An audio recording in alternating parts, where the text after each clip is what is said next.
जब भी सोशियोलॉजिस्ट को रिसर्च स्टार्ट करना होता है तो उसका सबसे पहला पॉइंट होता है एक हाइपोथेसिस बनाना।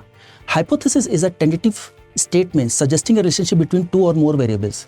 इसको सिंपल लैंग्वेज में समझते हैं। सपोज सोशियोलॉजिस्ट को क्राइम रेट के बारे में स्टडी करना है तो वो पहले क्राइम रेट से जुड़े इंपॉर्टेंट वेरिएबल्स को आइडेंटिफाई करेगा, फिर वो दोनों वेरिएबल्स आपस में कैसे रिलेटेड है इसको प्रपोज करेगा।